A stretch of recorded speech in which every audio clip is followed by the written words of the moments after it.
그 다음은요, 지적 능력 또한 놀이로부터 배운다고 해요. 놀이는요, 즐겁고 재밌어야 놀이가 되는 거거든요. 그런 것이 우리 아이의 지적 능력을 가르치고 또한 키워준답니다.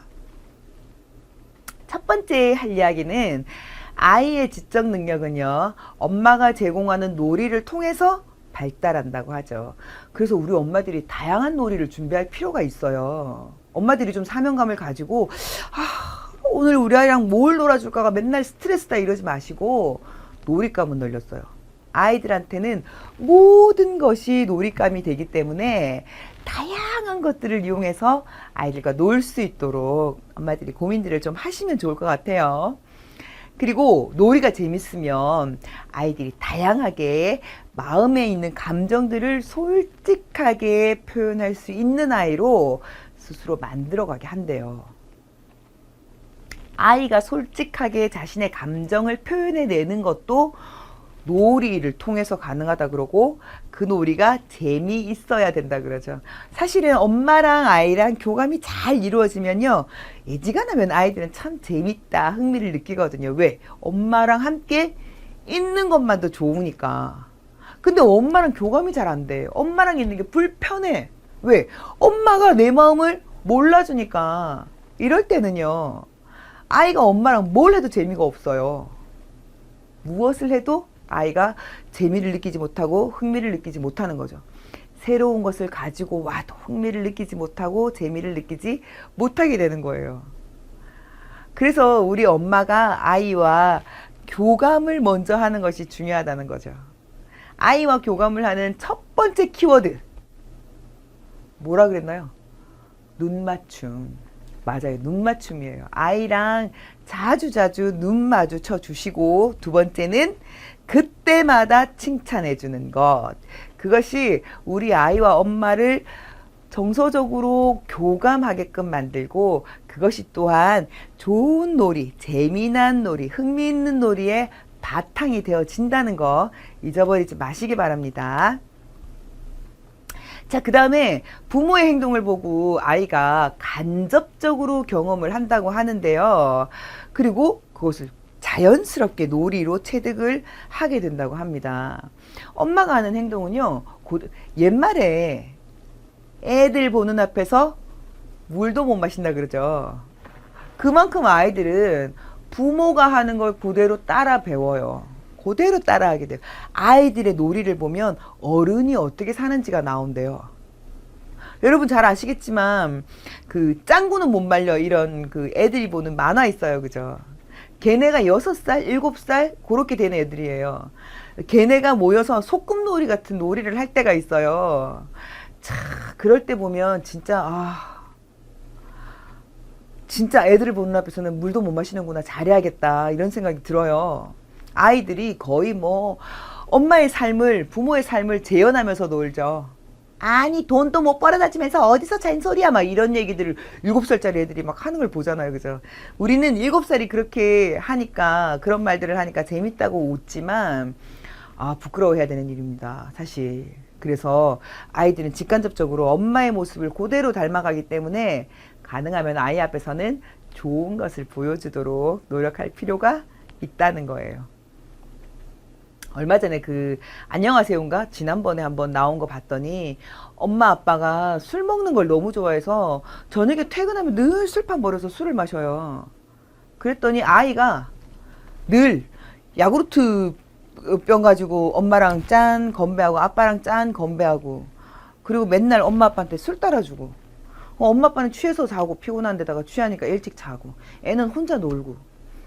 그거 정말 잠깐 그걸 보면서 야, 쟤는 진짜 정서적으로 진짜 너무너무 어두운 데서 자라고 있다 이런 생각이 방치되고 있다 이런 생각이 들더란 말이죠. 할머니가 물론 돌봐주시긴 하는데 여러분, 좋은 것을 보여주어야 우리 아이의 밝은 미래를 기대할 수가 있어요. 자, 그 다음에 세 번째는요, 움직임에도 아이들이 지금 자랄 때 능숙하기 때문에 상상놀이를 2~3살 때 이렇게 시작을 하면 좋아요. 그림부터 시작해서 여러 가지 상상놀이, 그 다음에 그 상상놀이를 움직임으로 이어가는 것, 요렇게 이어가시면 좋아요. 두세 살이 되면, 만 두세 살이 되면 아이들이 자신의 상상력을 막 발휘해서 표현을 시작할 때가 되거든요. 그럴 때에 충분히 시작할 수 있도록 아이들을 막 자극시켜 주는 것이 좋아요. 엄마랑 같이 해보기도 하고, 그림도 그리고, 바닥을 막 구르기도 하고, 뭐 나라도 다니고 이런 것들을 좀 해보시면 창의력을 개발시키는 데 굉장히 도움이 되겠죠. 자, 그리고 네 번째에 감정놀이, 그리고 모방놀이, 뭐 이런 것들이 엄마한테 배우는 거예요. 그죠? 그런 것들을 배우면서 성장을 해요. 그래서 뭐 거울놀이라든지 아이들이 하는 뭐 소꿉놀이라든지 그런 거에 보면 아이들의 온갖 감정들이 다 나와 있어요. 엄마가 하는 언어들이 거기에 다 담겨 있어요. 남편이 퇴근했는데 어머 우리 여보 오늘 고생 많았어요. 저녁은 맛있는 뭘 준비했어요. 이렇게 하지 않고 엄마가 진짜 맨날 이렇게 듣고 언니는 뭐 집에서 살림하는 나는 어떻게 이렇게 되면 아이도 소꿉놀이 하면서 똑같은 걸 가지고 오고 정서적으로 불안정성도 그대로 가지고 온다는 거죠. 엄마를 통해 배운다는 거 잊어버리시면 안 되겠습니다. 처음에는 먹고 마시고 이런 것부터 시작을 하게 되죠. 아빠가 커피를 마신다. 그러면 아이도 커피 마시는 흉내내요. 그리고 아빠가 소주 마시면서 캬 이러면 애도 그대로 물 마시면서도 캬. 놀라운 일입니다. 그래서 아이는 부모의 거울이다라고 이야기를 하는 거거든요. 자, 이렇게 안정적인 정서, 아이의 안정적인 정서는요, 태어나서부터 5세 이전에 거의 만들어져요. 엄마 아빠의 행동을 보고 배우면서 만들어져서 이 정서가 죽을 때까지 가져가는 정서가 된다는 거. 이것이 바로 사회성의 기본이 된다는 거. 꼭 우리 엄마들 잊어버리지 마시고 아이들의 바른 정서에 무엇보다 신경을 많이 써주시고 열심히 칭찬하시고 열심히 눈 마주치시고 그리고 긍정적으로 생각하시고 그래 주시면 좋겠네요.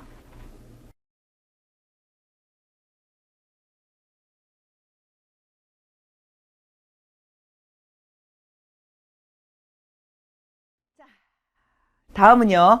자극을 받으면 인지가 발달한다라는 겁니다. 사실 우리가 놀이를 많이 하라고 하는 이유, 오감놀이를 하는 이유 자체가 오감을 자극시키면서 뇌 발달을 유도하는 거거든요. 아니 물론 놀이는 놀이대로 가는 거고 뇌 발달은 따라오는 것이긴 한데 뭐가 선이든 뭐가 후든지 간에 어쨌든 다양한 자극은 다양한 뇌를 자극해서 아이의 인지력을 끌어올려준다는 겁니다. 자, 그래서 여기 보면 여러 가지 팁들이 있어요. 우리 엄마들한테 주는 팁들이거든요. 첫 번째 보실래요? 시간이 허락하는 대로 장난감 놀이를 많이 해주세요. 네, 아이들이랑 노는 걸 참 귀찮아하는 엄마들이 있어요. 니네끼리 놀라 그러고 너 혼자 놀라 그러고 되게 무성하게 그래 대담하는 엄마들이 있는데 사실 놀아줄 수 있는 시기가 있어요. 그 시기를 넘기고 나면 아이와 놀고 싶어도 아이는 엄마를 떠나요. 5세만 넘어가도요. 이 아이들이 친구들이랑 놀겠다고 엄마를 떠나요. 놀이터로 뛰어가서 놀게 되죠. 친구들을 더 좋아하게 되고 청소년 시기가 되면 그건 뭐 말도 못하죠. 그때는 이미 내 자식이 아닌 거다 이렇게 되는 건데 어쨌든 그만큼의 시기는 얼마 되지가 않아요. 생후 태어나서부터 기껏해야 뭐 2, 3년, 3, 4년 정도이기 때문에 좀 즐거운 마음으로 시간이 허락하는 대로 아이들과 다양한 장난감을 이용해서 또한 다양한 방법으로 놀아줄 필요가 있다는 거죠. 그 다음에 피부 접촉, 주위 환경을 말로 알려주고 기저귀 갈 때 꼭 말해주라 그래요. 기저귀는요, 아이들이 왜 그 배설을 하고 있는 것 자체가 그 나름 스트레스거든요. 배설을 하는 방식을 태어나서 배우는 거거든요. 이게 본능이긴 하지만 내 몸에서 무언가가 빠져나가고 있고 그리고 내 몸이 다시 축축해져 온다는 것이 굉장히 불편하고 불쾌한 기억이고 경험이 돼요. 근데 그게 굉장히 당연한 거라고 엄마가 얘기를 해주면서 기저귀를 갈면 이 아이는 하고 굉장히 편안한 마음을 가질 수가 있죠. 근데 엄마가 한 말도 없이 기저귀만 틱틱틱틱틱 갈아버리면 이 아이는 불편하고 불쾌한 마음을 계속 가지게 되고요. 그런 아이는 나중에 그 배변 습관을 할 때 굉장히 고생을 하게 돼요. 그 우리가 배변 그 훈련할 때에 정말 고생을 많이 하는 그 사람 중에 보면 꼭 그 영유아 시기 때 엄마가 기저귀를 갈아줄 때 마릴수가 거의 없는 엄마들인 예가 많더란 말이죠. 왜냐면 이 아이가 배변에 대한 기억이 굉장히 안 좋은 기억으로 그 무의식에 남아있기 때문에 우리가 배변 습관을 애들한테 훈련을 할 때는 아이가 내가 분리를 보고 싶다는 것을 스스로 표현을 해줘야 되거든요. 그것을 빨리빨리 캐치를 해야 화장실로 가라. 이것이 이렇게 되는 것이다 라고 가르치는 것인데 안 하는 거죠. 숨기는 거죠. 본인 자체도 그 기억 자체를 하고 싶지가 않기 때문에 이미 그거를 막 잊어버리려고 하다 보면 이미 그래서 막 3세까지 배설 훈련이 안 되고 이런 아이들이 있어요.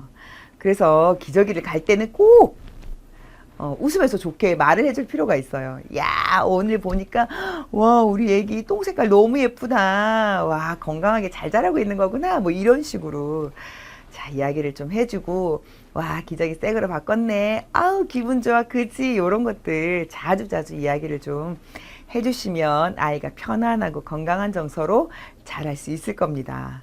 자, 그 다음에 두 번째가 말하기. 오감놀이와 피부 접촉 없이는 뇌의 활성화도 이루기 어렵다고 되어 있어요. 그 다음에 인지 발달도 더디게 진행될 수밖에 없다라는 거죠. 그게 오감놀이를 할 때의 피부 접촉을 충분히 주라는 건데 이게 바로 아이한테 주어지는 다양한 자극이 되는 겁니다. 그리고 이게 바로 애착 형성하고도 직결되는 문제거든요. 우리 사실 애착, 부모와 아이와의 애착이 얼마나 중요한지는 워낙에 누차 요즘 여러 경로를 통해서 교육이 되어지고 있기 때문에 뭐 웬만하면 다 아실 텐데요. 그 예전 미국의 해리 할로우라는 심리학자의 실험이 있었죠. 원숭이에게 가짜 부모, 쇠로 만든 가짜 부모를 양쪽에 두고 한쪽에는 그 부드럽고 폭신폭신한 헝겊을 씌우고 한쪽에는 그 차가운 그리고 아주 그 안 좋은 이런 촉감의 원숭이를 그 쇠 원숭이를 그대로 노출했는데 거기서는 아이가 원하는 대로 젖이 흘러나와요. 애기 원숭이는 어디로 갈 것인가? 애기 원숭이는 어디로 갈까요? 애기 원숭이는요, 촉감이 부드럽고 따뜻한 엄마한테로 늘 가요. 그 엄마가 아무것도 주지 못한다 하더라도 그 엄마한테로 가요. 그리고 배가 고프면 옮겨가죠. 그리고 얼른 먹을 것이 해결되면 다시 엄마한테. 그리고 나중에는요, 엄마한테 발만 걸쳐놓고 이렇게 몸만 가서 줄인 배만 해결이 되면 다시 엄마한테로 금방 와서 우리가 이제 그런 실험들이 그 영상으로 아직까지 그 시대에 맞게 영상으로 남아 있거든요. 뭐 흔히 보기는 쉽지 않지만 그것을 통해서 해리 할로우 박사가 하려고 했던 얘기는 자라는 아기들한테 이 접촉이라는 것이 애착의 가장 기본이 된다더라라는 겁니다. 정서의 가장 기본이 되고 애착 형성의 가장 기본은 부모와 함께 하는 접촉에 있다라는 거죠. 이게 안정적인 접촉이 이루어져야지만이 이 안정적인 정서가 나오고 그것이 바로 뇌뿐만이 아니라 모든 것의 발달로 연결이 된다라는 거거든요. 그래서 자주자주 스킨십 해주시고 만져주시고 안아주시는 것. 예전에는 그 아기를 자꾸 안으면 습관된다고 잘 안 안아줬었어요. 우리 엄마 때는. 근데 그럴 수 있어요. 왜냐면 엄마들이 일이 너무 많았고 바빴고 자식들도 너무 많았잖아요. 저도 형제가 4명이나 되거든요. 너무 자식들도 많았잖아요. 엄마가 너무 번거로워. 연년생이기만 해도 업어달라 안아달라 떼쓰기 시작하면 근데 요즘에는 그렇지가 않죠. 1명 혹은 2명이기 때문에 손 탄다 이런 거 신경 쓰지 말고 아이가 원할 때 자주 안아주고 자주 만져주고 자주 업어주는 거 그거 굉장히 중요할 것 같아요. 자, 세 번째는요. 아이가 태어나면 놀이 환경을 인위적으로 체계를 세워서 실행을 하라고 해요. 아이들이 단계별로 필요한 게 있거든요. 필요한 게 있고 또한 단계별로 아이의 욕구도 달라져요. 그 욕구와 필요에 맞추어서 단계별로 부모님들이 우리 엄마가 체계를 세워서 준비를 하고 실행을 하면 좋겠다 하는 겁니다. 근데 다만 내가 계획해 놓은 대로 가려고 하면 곤란해지죠. 아이가 어떤 발달 단계와 속도를 가질지 모르고 아이가 어떠한 성향으로 자랄지는 모르는 일이니까 여러 가지를 준비를 하셔서 여러 가지 시도들을 아이와 함께 한번 해보세요. 그래서 아이가 흥미있어하고 좋아하고 아이가 충분한 자극이 되어진다 싶은 것들을 많이 활용을 하면 좋으실 것 같아요. 자, 그리고 부모가 지금 하고 있는 이 놀이를 분석을 해서 우리 아들한테 이게 어떤 영역에 속하는 건지 이런 것들을 좀 분석을 해 놓으면 우리 아이들 발달을 골고루 시키는데 도움이 되지 않을까 싶어요. 예를 들어 시각놀이냐, 청각놀이냐, 촉각놀이냐, 미각놀이냐, 뭐 후각놀이냐, 아니면 뭐 공간놀이냐, 감각놀이냐 이런 것들을 엄마가 놀고 난 후에 잘 좀 생각을 하셔서 내가 3일 동안 어쩌다 보니까 시각놀이만 했구나 하면 그 다음에는 촉각과 미각에 대한 놀이도 관심을 좀 가져주시고 그러고 나서는 후각놀이에 대해서도 관심을 좀 가져주시고 이렇게 다양하게 준비를 하시면 좋을 것 같아요. 자, 우리 아이가 이런 식의 여러 가지 자극을 받아서 인지가 빨리빨리 발달을 하면요. 좋은 어른으로 성장할 수가 있을 겁니다.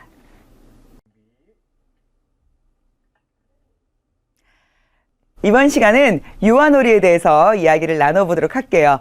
자, 유아놀이에 대해서는 크게 5가지 항목이 나와 있습니다. 첫 번째는요, 아이는 사물의 개념을 파악하는 능력이 강하다는 거, 그런 이야기가 나와 있고요. 두 번째는 엄마는 모든 일을 긍정적으로 생각하고 표현하실 필요가 있다는 이야기입니다.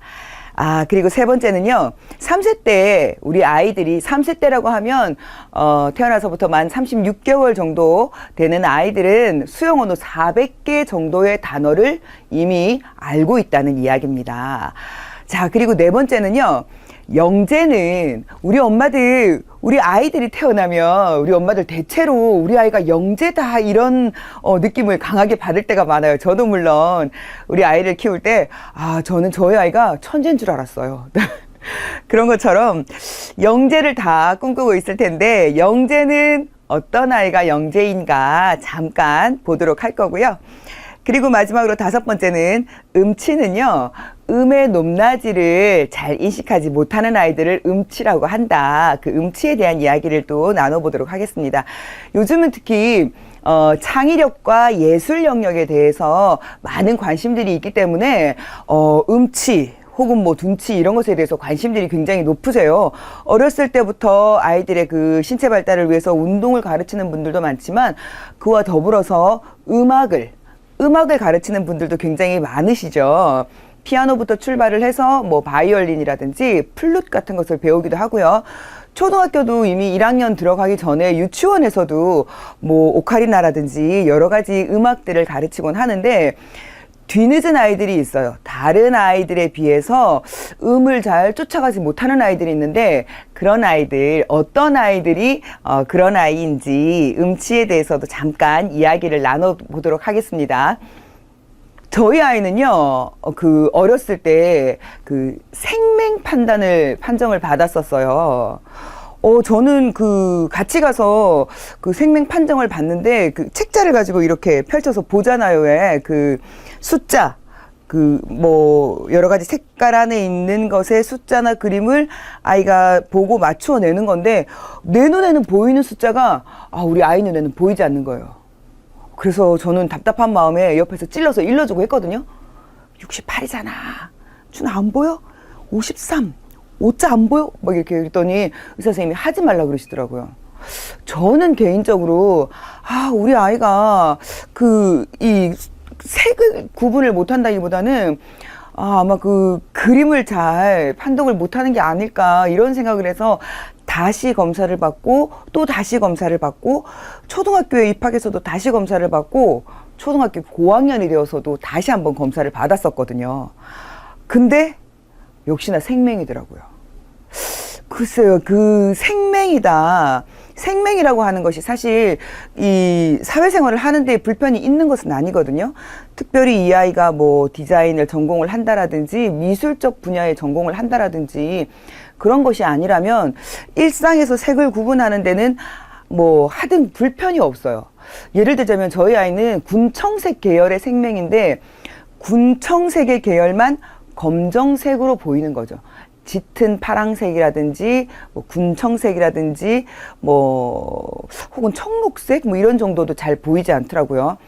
그래서 하등 불편이 없는데도 불구하고 처음 접했을 때 마음은 받아들이기가 되게 어려웠던 그런 기억이 나요. 근데 시간이 조금 지나고 나니까 그거는 사실 아무것도 아니구나 이런 생각이 드는데, 혹시 우리 엄마들 중에서도 우리 아이가 음치다 이런 판정을 받는 분들이 계실 수도 있어요. 음치는 사실 타고나는 예가 많거든요. 그 부모로부터 물려받는 예가 많거든요.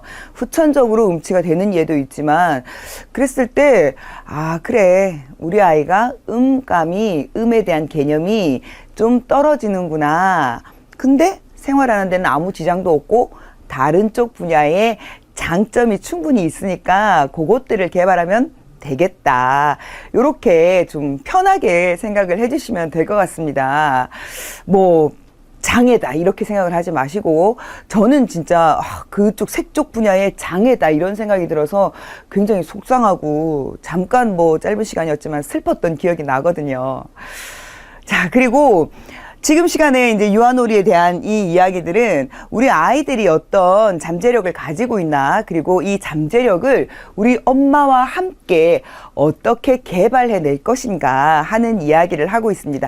사실 그 아이가 태어나서 영유아 시간을 보내는 동안은요, 우리 엄마들의 능력이, 우리 엄마들의 역할이 굉장히 중요합니다.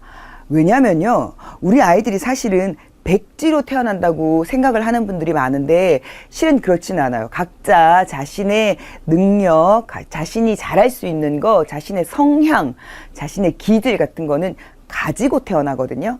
하지만 가지고 태어나지만 이것들을 발현시켜내지 못해서 있는 능력과 있는 역량이 아예 사라져 버린다, 둔화되어 버린다, 퇴화되어 버린다, 이런 예도 드러날 수 있고요.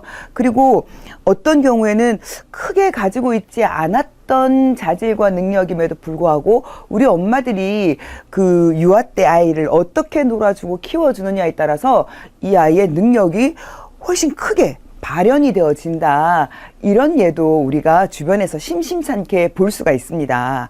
그래서 우리 엄마와 우리 아이가 2인 3각으로 어떻게 우리 엄마들이 잘 개발해내느냐에 따라서 우리 아이의 능력이 확실히 달라질 수 있다는 거 우리 엄마들 꼭 기억을 해주시고요. 첫 번째는요, 사물의 개념을 파악하는 능력이 강하다라고 하였습니다. 우리 아이들은요, 자랄 때에 우리 엄마가 주는 느낌과 감각 정서에 따라서 사물을 아주 빠르게 느끼고 개념을 파악해내는 능력이 있어요. 사실 그거는 생존에 의한 거거든요. 내가 태어나 봤더니 처음에는 깜깜한 데서 세상이 보이고 공기가 보이고 엄마가 보이고 먹을 것이 필요하고 목욕을 해야 되고, 그리고 나한테서 뭔가 불쾌한 것이 내 그 아래로 쏟아져 나오고 엄마가 그걸 치워서 새로운 또 기저귀를 갈아주고, 이런 과정들, 이런 스트레스의 과정들을 아이들이 겪으면서 내가 빨리 여기에 적응을 해야 되겠다. 내가 가장 믿는 우리 엄마, 내가 가장 익숙하게 들었던 세상에서 태어나서 가장 좋아하는 우리 엄마의 목소리, 크게 말하는 바가 무엇인지를 내가 빨리 캐치를 해야 되겠다.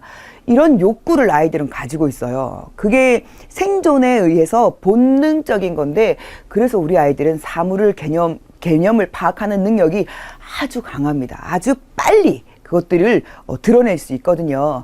근데 우리 엄마들이 좀 둔하고 무심하셔서 우리 아이들이 그 능력을 발현해내려고 하는 그 과정들을 잘 캐치를 못하셔서 아이들을 좀 둔하게 키워내는 경향을 볼 수가 있어요. 그런 경우들을 가끔 볼 수가 있는데, 아이들을 바라볼 때 우리 엄마들이 그래서 조금 예민하실 필요는 있습니다.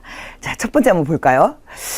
우리 아이의 능력은요, 놀이를 기본으로 해서 사물의 상태를 파악하는 그런 느낌을 표현으로 하는데, 그런 표현이 깊을수록 우리 아이의 능력이 강하게 드러난다고 합니다. 네. 그래서 우리 아이들이 표현을 여러 가지 방법으로 표현을 해요. 태어나서 4주 정도가 되는 그 시간을 우리가 신생아다 이렇게 얘기를 하죠. 신생아 때는요, 물론 우는 방법밖에 몰라요.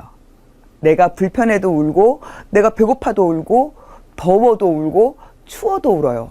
불쾌해도 울고요. 엄마가 눈에 안 보인다. 너무너무 불안한 마음에도 울어요. 아이들은 눈물은 나오지 않지만 으앙 소리 내서 크게 울어요. 그게 뭐냐면 엄마 나 좀 봐주세요 하는 그런 신호이며 표현이거든요. 근데 그게 생후 한 달 정도가 지나고 나면 다양한 형태의 표현을 드러내요. 손발을 막 움직이기도 하고요. 발을 쿵쿵대기도 하고 여러 가지 이런 표현들을 드러내기를 하거든요. 고개짓을 왔다 갔다 한다든지 얼굴 표정도 약간씩의 변화를 드러내 보이는 거죠. 이때 우리 엄마들이 우리 아이가 원하는 것이 무엇인지를 잘 캐치를 해주면 이 아이들이 훨씬 다양한 형태의 표현을 해낼 수가 있어요. 그런 아이들이 능력이 사물의 개념을 빨리 파악하는 능력을 강하게 얻어간다는 거죠. 그래서 역시나 우리 엄마들이 아이들을 잘 관찰하는 것이 중요하다는 겁니다. 자, 두 번째 한번 볼까요? 두 번째는요, 엄마가 제공하는 놀이를 통해서 여러 가지 개념을 익힌 아이들은요, 사물의 개념을 얼른 배운다고 합니다.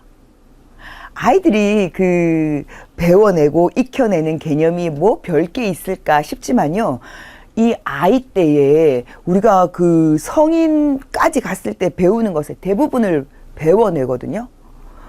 얼마 전에 예전에 있었던 책 중에 우리가 알고 있는 모든 것은 유치원에서 배웠다라는 책이 있었어요. 그 책이 베스트셀러가 되었는데 무슨 말이냐면, 프로이트가 얘기를 하기를 우리가 평생 죽을 때까지 행동하는 이 생활과 행동의 패턴의 대부분은요, 7세 이전의 기억에서 온다고 합니다. 유럽인인 프로이트가 7세 이전이라고 얘기를 했으니까 만 5세 정도가 되겠죠. 만 5세라 하면요, 미숙한 영유아 시기 때 엄마와 함께 교감하고 놀이하고 배워냈던 것이 아이들의 정서를 평생 좌우할 뿐만 아니라 아이의 기억과 아이의 뇌 역시도 좌우한다는 얘기인 거거든요. 그래서 여러분, 그게 굉장히 중요한 게 되는 겁니다.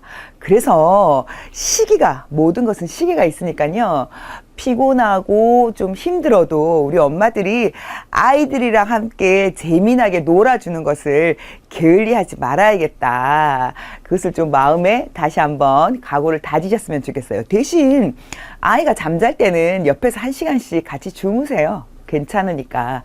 그리고 한 30분쯤 먼저 일어나서 아이들 이유식도 준비하시고 아이들 놀잇감도 잠깐씩 챙기시고 이러시면 될 것 같아요. 자, 그리고 세 번째는요, 부모한테서부터 체계적인 놀이를 배우는 아이들이 누구나 잠재적인 재능을 크게 발현해낸다는 겁니다. 아이들은 이미 타고날 때 잠재적으로 본인들에 맞는 능력과 재능을 가지고 타고나요. 오늘날 심리학에서는 개인의 성향은 가지고 태어난다가 정석이거든요. 예전에만 해도 불과 한 10몇 년 전만 해도 성격은 만들어지는 것이다라고 했어요. 성격은 만들어지는 것이다. 스키너라고 하는 위대한 심리학자가 있어요. 행동주의 심리학을 창시한 학자인데 그 학자는 그런 얘기를 했죠. 사회적으로 크게 공언도 했어요. 나한테 10명의 아기들을 달라. 그리고 부모가 나한테 아기를 줄 때에 부모가 원하는 아이의 상을 말해달라. 내가 그대로 키워주마. 아이들이 그렇게 후천적으로 환경적으로 만들어진다라고 생각을 했었습니다. 물론 틀린 말은 아니에요. 그 성격은 환경에 의해서 다져지고 만들어지는 것은 맞습니다만, 만들어지기 이전에 아이들이 가지고 태어나는 성격과 재능이 반드시 있다는 것을 염두를 좀 해주시고, 우리 아이가 어떤 성향으로 태어났는지, 우리 아이가 어떤 재능을 가지고 태어났는지에 관심을 좀 많이 가져서 우리 엄마들이 관찰을 해주시면 좋겠다라는 거죠. 그래서 우리 부모로부터 말하기 놀이라든지 삼원세 카드 놀이라든지 뭐 과일 카드 놀이라든지 뭐 동물 카드 놀이라든지, 그리고 엄마가 자주 노래를 불러준다든지 또 글자 놀이 같은 것들을, 아이가 글자를 모를 때라도 그런 것들을 해주는 그런 부모들, 그런 것들과 함께 놀았던, 부모와 함께 놀았던 우리 아이들이 두뇌가 훨씬 많이 자극되어서 훨씬 큰 능력을 발현해낼 수가 있다는 거죠.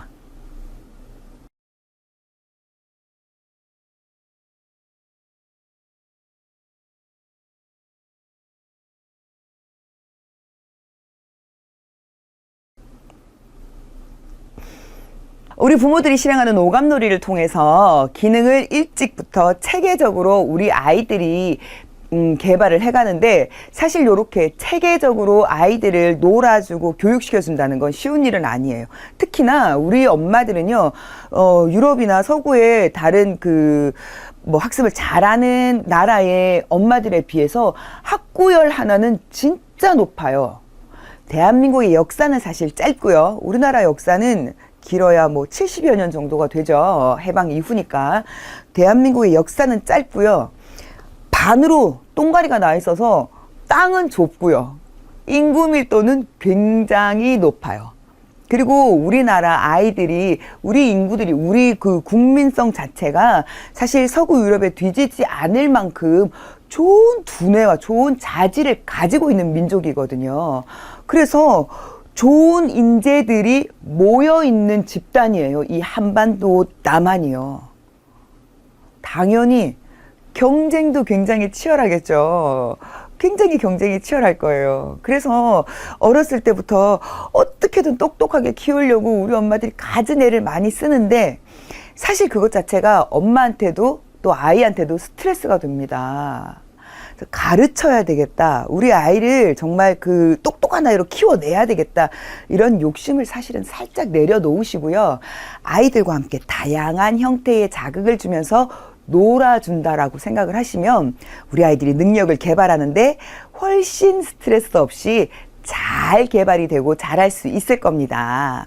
물론 쉬운 일이 아니지만 우리 엄마들이 즐거운 마음으로 실행을 하시면 좋을 것 같아요. 그리고 5번째는요. 놀이를 어떻게 실행하고 또 나이에 맞는 놀이가 어떤 것이며 또 어떻게 해주는 것인지, 이런 매뉴얼을 가지고 실행하실 필요가 있어요. 그래서 우리 엄마들께 늘 강조하는 이야기가, 아이들이 자랄 때 육아일기 혹은 성장일기를 꼭 쓰셔라. 하루에 1~2줄이라도 기억에 남는 이 아이의 행동을 기록을 하셔라. 예를 들어서 우리 엄마들이 가계부를 쓰신다고 하시면, 가계부를 쓰신 맨 마지막 칸에 우리 아이의 오늘 그 좋았던 행동, 뭐 특이했던 행동, 그리고 나랑 뭐 어떻게 교감이 잘 되었던 행동, 어떤 표정, 이런 것들을 간단히 1~2줄 정도씩이라도 요약을 해서 기록을 해두시면요, 이 아이들의 맞춤 매뉴얼을 만드는데 훨씬 효과를 보실 거예요. 다른 누구도 아니고 이 아이의 맞춤 매뉴얼은 바로 우리 아이 육아의 전문가인 엄마들이 하셔야 되는 몫이니까요.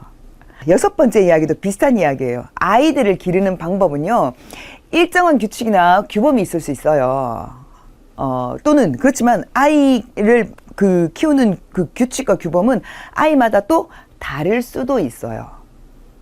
그것들이 아이의 성향에 맞추어져야 된다는 건데, 아이는요, 환경에 따라서 여러 가지 성장 형태가 다르고 또 성격, 타고난 기질에 의해서 하는 행동 역시 굉장히 달라지기 때문에 아이한테 맞추어서 맞춤식 놀이를 하면 훨씬 아이한테 큰 도움이 된다라는 거죠. 물론 다시 한번 얘기를 드립니다만 쉬운 일은 아니에요. 네, 쉬운 일은 아니에요. 우리 엄마들 이해하고 있어요. 저는 잘 이해하고 있어요. 저도 키우기도 했었고, 아니어도 전문가인 저도 아이를 이렇게 맞춤식으로 체계적으로 키워낸다는 것이, 그런 매뉴얼을 만든다는 것이 쉬운 일이 아니라는 것을 잘 알고 있습니다.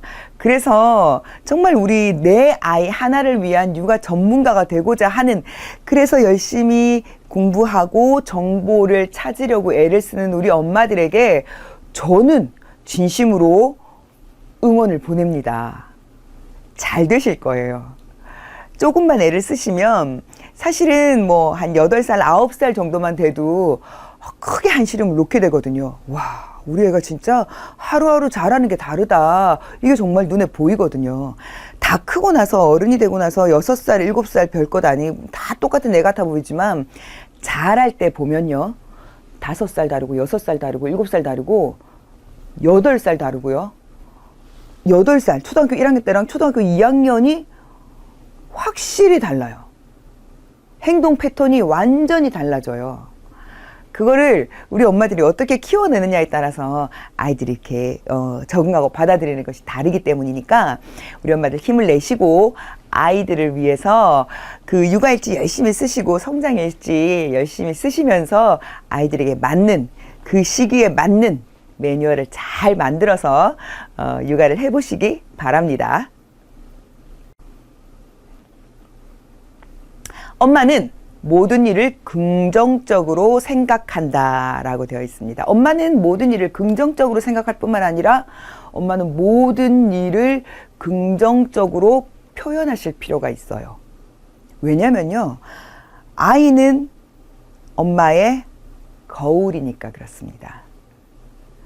옛 속담이 옛말이 버릴 게 하나도 없다는 게요, 살아갈수록 어떻게 옛날 선조들은 저렇게 현명하셨을 수가 있을까? 어떻게 이런 속담이 세대를 거쳐서 이어질 수가 있을까라고 깜짝 놀라고 감탄하게 되는 얘기가 굉장히 많아요. 그 속담이나 격언이나 그 일반 그냥 말하자면 민중들에 의해서 나와졌던 말들인데도 불구하고 그 어느 철학 못지않은 내용을 담고 있는 예가 굉장히 많거든요. 부모는 아이의 거울이다. 이거는 동서고금, 앞으로 미래 사회를 살아가고 뭐 범우주적 사회를 살아간다고 해도 버릴 수 없는 아주 중요한 진리이며 철학이 될 것입니다. 그래서 우리 엄마들은요, 아이들 앞에서 가능하면 좋은 이야기를 들려줘야 돼요. 특히 싸우는 건 안 돼요. 아이 앞에서 큰 소리로 싸우면요, 특히 어릴 때에 아이 앞에서 큰 소리로 싸우면요, 이 아이는 자신의 존재 자체를 부정하게 돼요. 자존감 당연히 낮겠죠. 평생을 남의 뒷공무니를 따라다니면서 살 가능성이 높다는 거예요.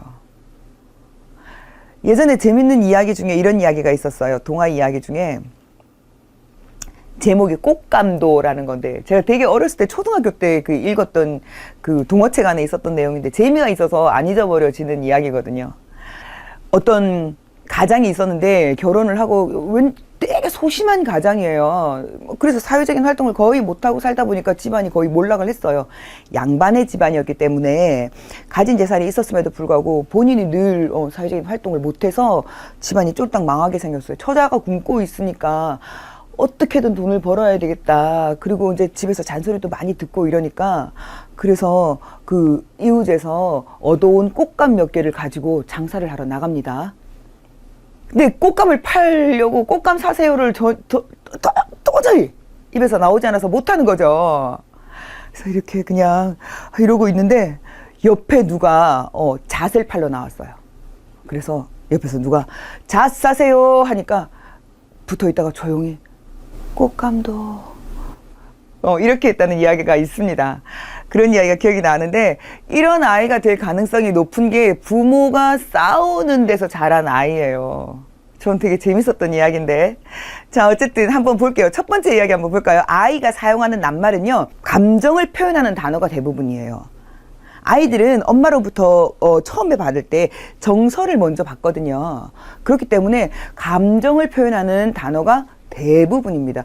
왜냐하면 또 신생아 때에도 내가 불쾌하고 불편하고 슬프고 아프고 이런 것들을 먼저 표현을 하기 때문에 감정, 정서를 표현하는 것이 대부분인데, 엄마로부터 부정적인 영향을 받은 아이들, 엄마로부터 부정적인 단어, 부정적인 정서를 학습받은 아이들은요, 세상의 단어가 온통 부정에서 출발하는 줄 알아요. 사실 굉장히 무서운 이야기거든요. 그래서 부정적인 말을 많이 하면 그 아이가 자연스럽게 부정적인 말을 하게 된다는 거죠. 그래서 어머님들 긍정적으로 말씀하시고 표현을 하라는 거예요. 자녀를 키우는 부모는 긍정적인 자아 개념을 지니고 생활을 하셔야 아이들한테도 긍정적인 자아관을 심어주실 수가 있다는 거예요. 자, 그리고 세 번째는 유아 중반이 되면 두 개의 단어도 쉽게 구현해낼 수가 있거든요. 유아 중반이라 함은 뭐 만 서너 살 이후를 이야기하는 거죠. 4, 5살. 그때는 뭐 단어 한 개, 수박, 참외, 응, 맘마 이게 아니라 싫어, 안 먹어, 뭐 수박이 크다, 뭐 참외가 달다, 와, 노란 수박, 노란 참외, 요런 식으로 2개 이상의 단어를 접목해서 표현할 수 있는 능력도 있어요. 이렇게 다양한 언어를 표현하는 시기가 찾아왔을 때 입에서 절로 부정적인 단어가 나올 수가 있다는 거죠. 그래서 우리 엄마들은 긍정적으로 말하고 긍정적으로 생각하실 필요가 있으십니다.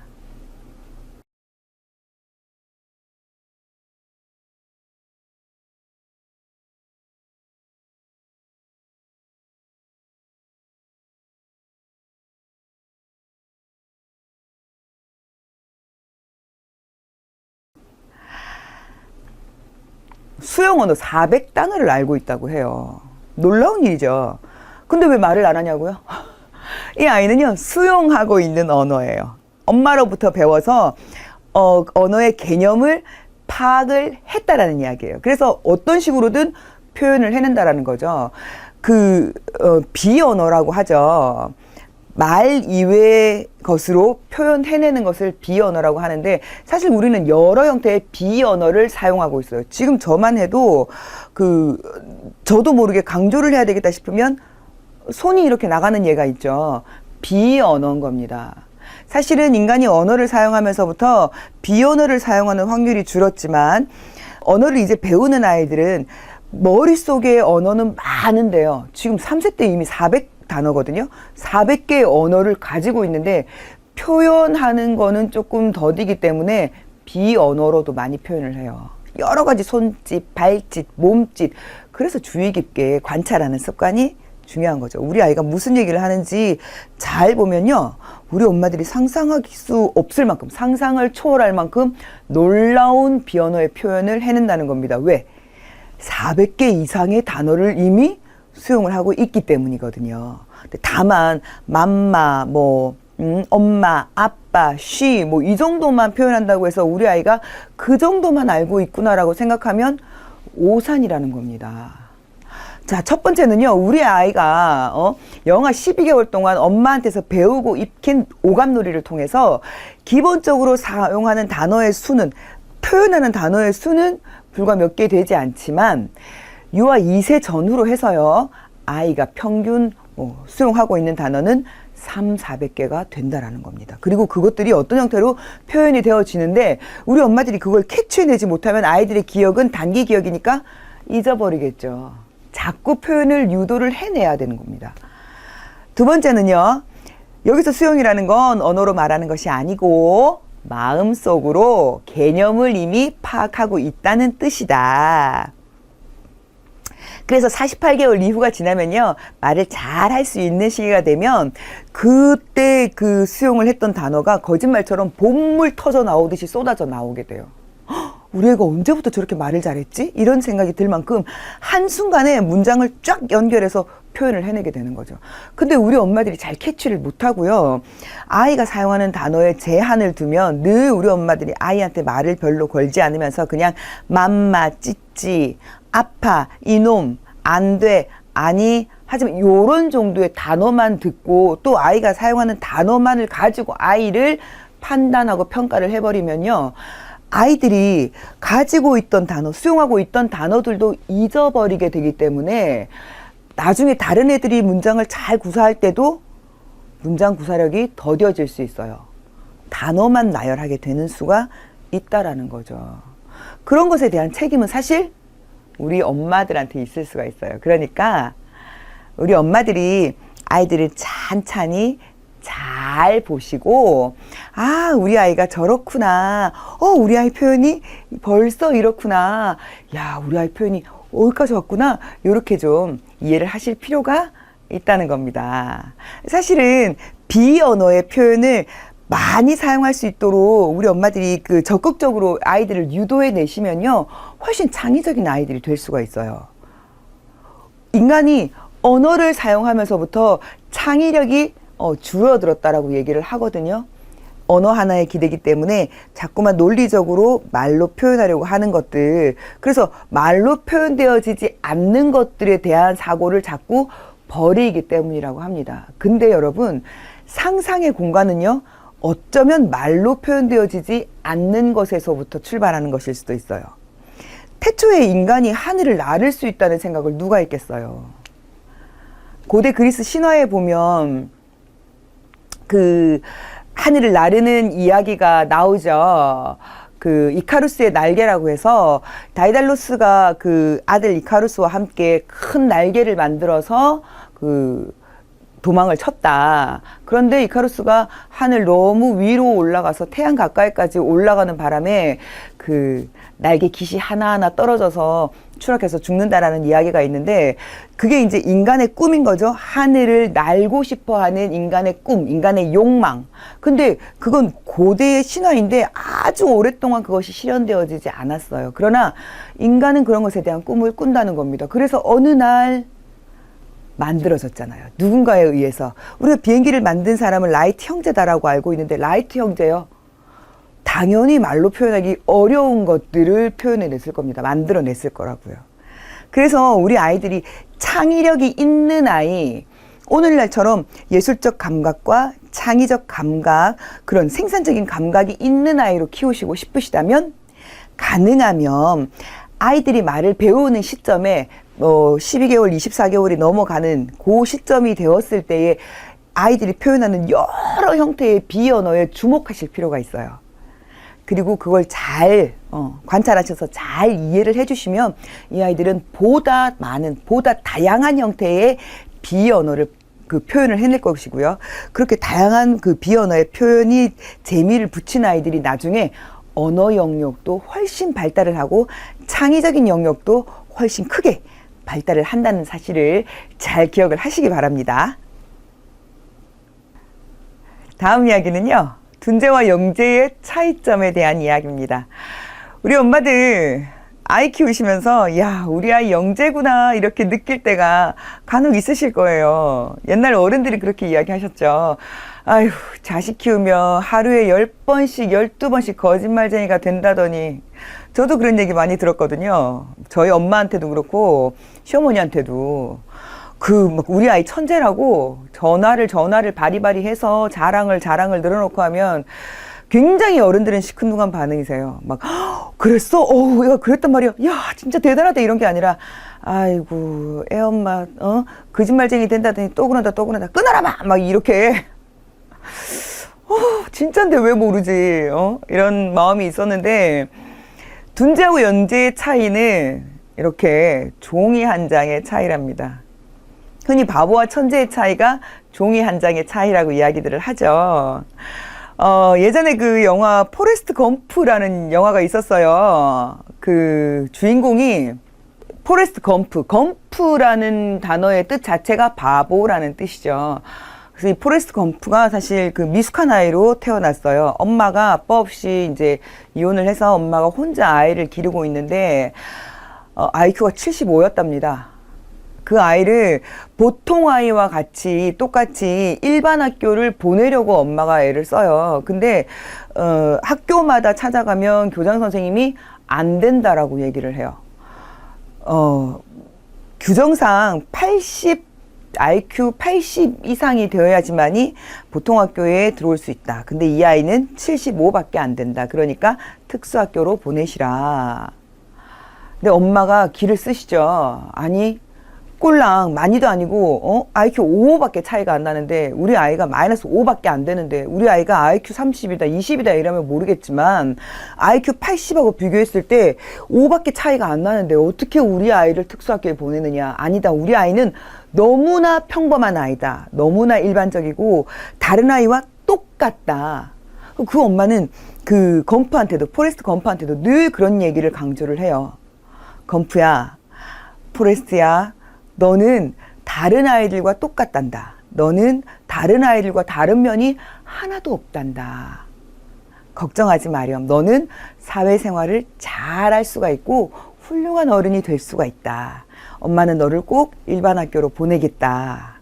물론 이제 영화에서는 그래서 그 다음 장면에 그 어떤 학교, 일반 학교 교장 선생님하고 엄마의 몰래 엄마가 이제 뭘 헌납하는 뭐 이런 장면이 나오긴 하는데 어쨌든 그래서 건프는 일반 학교에 들어가죠. 그리고 억만장자가 나중에는 되는 그런 이야기도 나오는데 역시나 그걸 봐도 천재와 바보는 영재와 둔재는 종이 한 장 차이구나. 다만 그 종이 한 장의 차이를 느끼느냐 느끼지 못하느냐 그리고 그래서 그 종이 한 장을 뛰어넘을 수 있는 힘을 내가 가지고 있느냐 가지고 있지 않느냐의 문제인 거예요. 근데 이것을 뛰어넘을 수 있는 힘을 가진 아이는요. 어렸을 때 부모한테서부터 긍정적인 에너지를 많이 받은 아이가 가능한 겁니다. 그 영화에서 건프가 그렇게 결국은 전쟁 때 나갔다가 베트남 전쟁에 참전하게 되거든요. 베트남 전쟁에 나갔다가 여러 명을 구해내요. 그래서 아메리카의 영웅이 되죠. 그리고 새우배 타고 뭐 새우잡이를 나가서 뭐 부자가 되어서 결국은 수백조를 가진 억만장자가 되는 그런 장면이 나오는데 아무튼 이 건프는 어렸을 때부터 엄마한테 긍정적인 메시지를 많이 들으면서 긍정적인 영향을 많이 받고 자랐기 때문에 스스로를 믿고 신뢰하는 힘이 누구보다도 강했기 때문에 그렇게 훌륭하게 자랄 수 있었던 것이 아닌가라는 생각이 듭니다.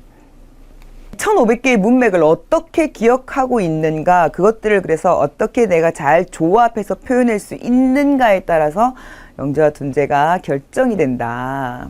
물론 결정이 된다라기보다는 우리가 눈으로 봤을 때 영재와 둔재다라고 표현할 수가 있다는 거죠. 두 번째는 2500개의 어휘를 각각 뜻에 맞게 분류할 수 있는 능력을 뇌가 잘 가지고 있으면 영재라고 한대요. 영재는 아이적에 눈에, 어른의 눈에 드러나는 거, 보여지는 것이기 때문에 사실 영재가 그닥, 오늘날에 있어서 영재가 그닥 많이 중요하진 않아요. 우리나라도 한때는 영재 교육, 그 다음에 뭐 영재를 키우기 위해서 따로 어린이집을 만들고 따로 학교를 만들고 따로 중학교, 따로 고등학교를 만들고 하긴 했었는데 어떻게 아이들이 자기 능력과 역량을 발현하느냐에 따라서 영재 같았던 아이가 미숙하게 자랄 수도 있고 둔재 같은 아이가 영특하게 자랄 수도 있다는 거 잘 기억을 하셨으면 좋겠습니다. 자, 그리고 세 번째는요. 영재는 부모의 오감놀이, 그리고 또 뭐 사물백과놀이, 이런 놀이를 엄마가 노력을 하면서 잘 같이 놀아주었던 아이들이 그런 아이들한테서부터 많이 보여진다라고 하죠. 2500개의 단어를 뜻도 모르고 아무것도 모르면서 이거로만 줄줄줄줄 하는 아이들을 흔히 우리가 둔재다라고 이야기를 한다고 하는데 그 필요한 단어를 적재적소, 내가 어디에 어떻게 그 단어가 필요한지를 아이들이 이해하고 깨우치고 있으면 그 아이를 영재다라고 한다고 합니다.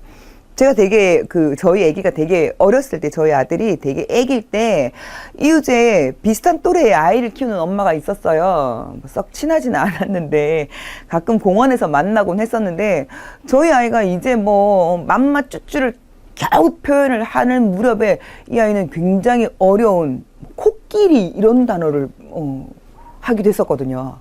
그 엄마가 굉장히 자랑스러워하면서 막 그런 자랑들을 하더라고요. 밥 먹일 때, 특히 모유 먹이고 분유 먹일 때 단어를 가르쳐줘서 표현을 하지 않으면 안 준다. 그래서 그 엄마는 늘 공원에 나와서 애를 뭘 먹이는 걸 좋아해요. 낮이면 보여주려고. 그 아이가 스트레스가 얼마나 컸을까.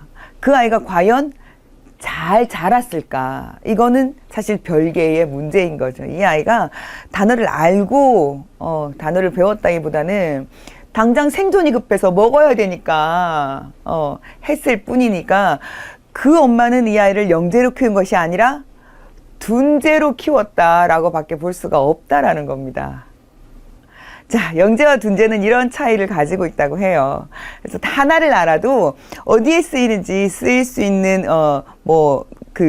이 단어의 용도라든지 제대로 쓸 수 있는 방법이라든지 이런 것들을 이해하면 이 아이는 영재다라고 이야기를 한다는 거 보니까 우리 아이들은 다 대체로 영재가 맞는 것 같습니다.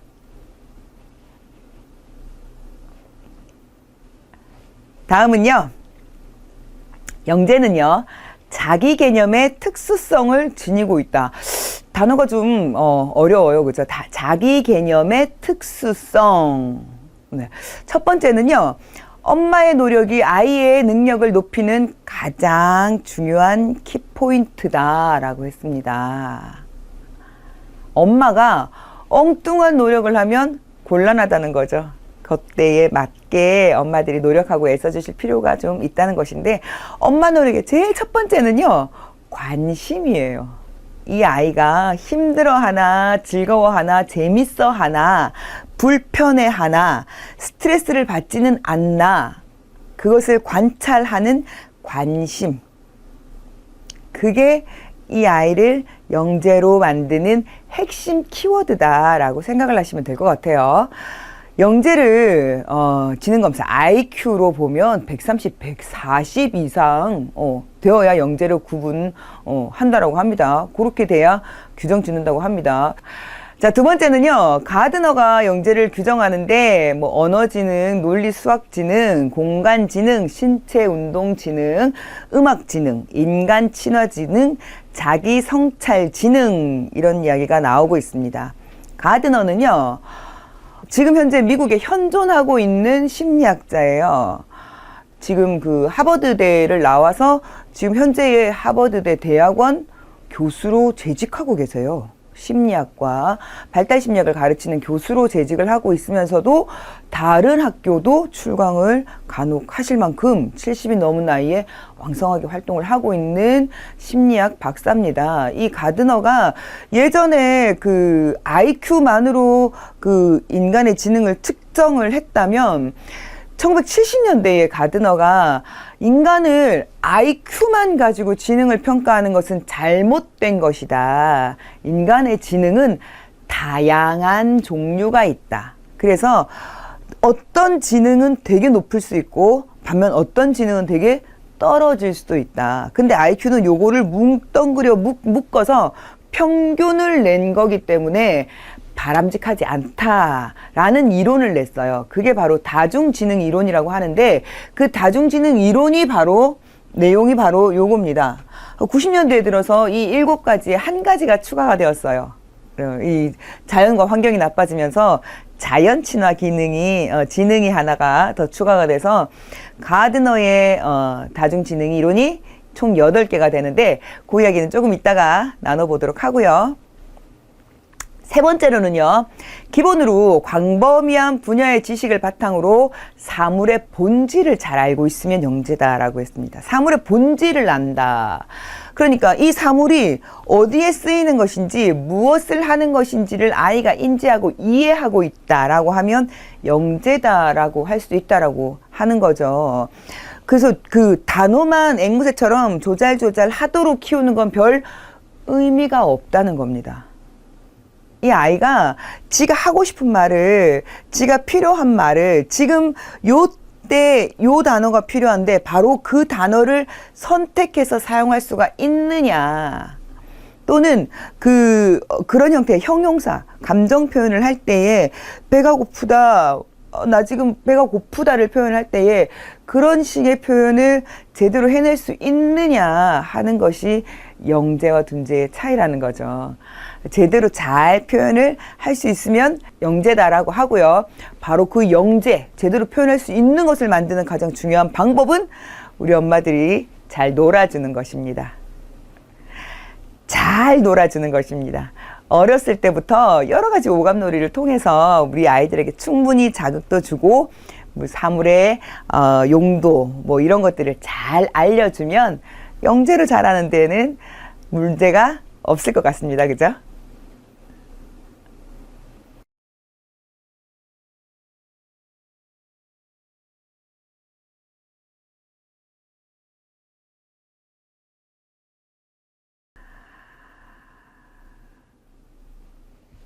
네 번째는요. 영재는요. 사물을 생각하는 힘, 그리고 사물을 알아서 깨닫는 힘, 사물을 직접 파악하는 힘을 지니고 있다 라고 했습니다. 영재는요, 지적 발달이 어느 한 분야에 국한이 된 것이 아니라 여러 영역에서 특별히 우수한 재능을 보여준다라고 했는데, 그 사물을 생각하고 사물을 알아서 깨닫고 사물을 직접 파악하고 이러한 힘들은요, 제일 중요한 건 호기심에서 온다라는 것을 기억하실 필요가 있어요.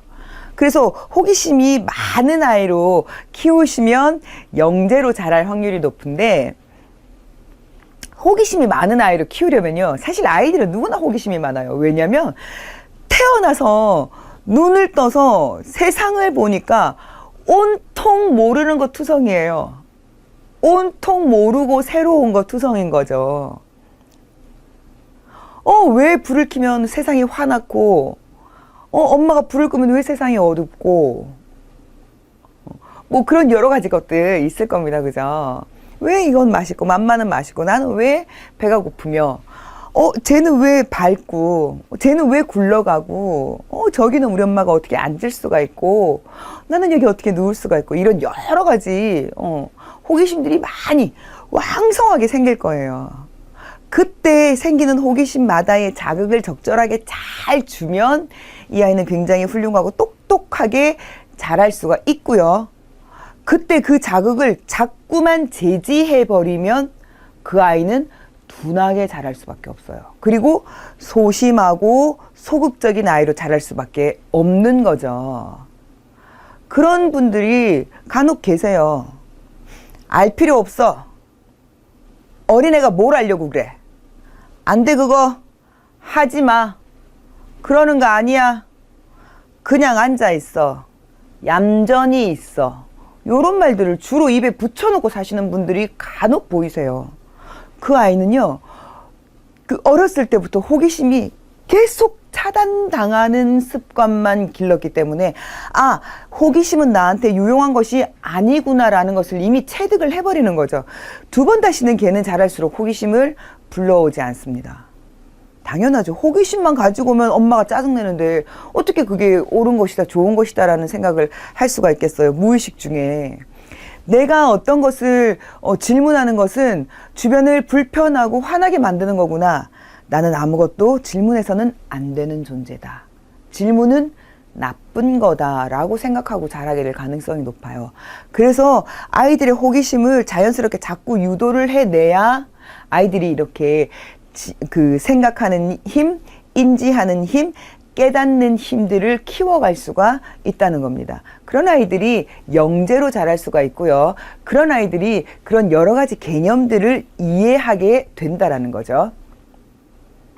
그래서 그런 지능들을 자꾸 키우고 개발시켜주는 것은 바로 우리 엄마의 몫이다라고 하는 겁니다. 다섯 번째는요, 영재는요, 자아 개념의 특수성을 지니고 전문 영역에서 장점이 기질로부터 나타난다고 합니다. 여러 가지 장점이 우리 그 지능의 아까 가드너의 여러 그 다중 지능을 보았는데 그런 여러 가지의 지능이요, 본인의 기질에서부터 출발한다는 거예요. 예를 들어서 그 수학적인 지능이 발달한 아이, 근데 언어 지능이 떨어진다. 그렇게 했을 때 얘한테 자꾸 말을 못한다고 야단을 치고 있을 게 아니라 잘하는 수학 지능을 높여줄 필요가 있어요. 사실 요 그 8개의 여러 지능의 형태는 독자적으로 떨어져 있는 것이 아니라 연결이 되어 있거든요. 우리 뇌 기능이 사실 다 따로인 것 같아도 연결이 되어 있는 것과 같은 이치입니다. 그래서 하나가 발달을 하면요, 내가 가지지 못한 영역의 지능과 능력도 느리지만 더디지만 함께 발달을 한다는 겁니다. 내가 잘하는 것이 10개의 발달을 가지고 온다면 내가 못하는 것도 최소한 2개의 발달은 가지고 간다는 거죠. 근데 하지만 안 돼만 자꾸 하고요. 못하는 것만 자꾸 개발을 시키면 이미 잘하는 것도 요만큼, 못하는 것도 요만큼. 그렇게 되어버릴 가능성이 굉장히 높다는 거예요. 그래서 그 기질을 잘 발현시켜 주는 것이 영재로 키우는 좋은 방법이다라는 겁니다.